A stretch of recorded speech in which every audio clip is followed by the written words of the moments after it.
आई sorry. निलांबरीने असं मधूनच उठून जायला नको हवं होतं. सॉरी.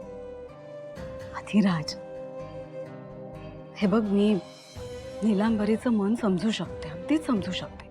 आणि त्याच्यासाठी तुला सॉरी म्हणायची काहीच गरज नाहीये. अगं पण आई, घरात असं आनंदाचं वातावरण असताना तिने असं वागणं म्हणजे हे बघ अधिराज, मला माहिती आहे किती दिवस झाले आपल्या नीलूला आई होण्याची इच्छा आहे.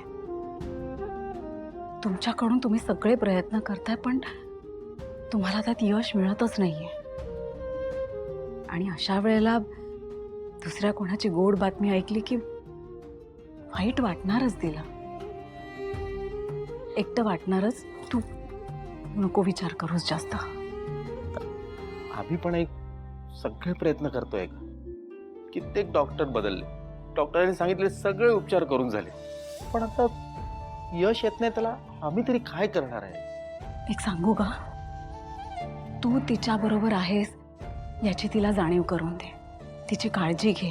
अशा वेळेला ना बायकांना असं वाटतं की आपल्यातच काहीतरी कमी आहे. हे जग आपल्याला एकटं पाडतंय असं वाटतं, कोणालाच आपलं पटत नाही असं वाटतं. आणि त्यावेळेला महत्वाची असते ती जोडीदाराची साथ. तर मी तिच्या सोबत आहेच नाही. मला खात्री आहे तू तिच्या सोबतच. पण अधिराज, मला असं वाटतं की तुम्ही अजून एका डॉक्टरांकडे जा, त्यांचा सल्ला घ्या आणि तुमच्या ट्रीटमेंटला पुन्हा एकदा सुरुवात करा. मला माहिती आहे तुम्ही दोघं मिळून यातून नक्की काहीतरी मार्ग काढाल.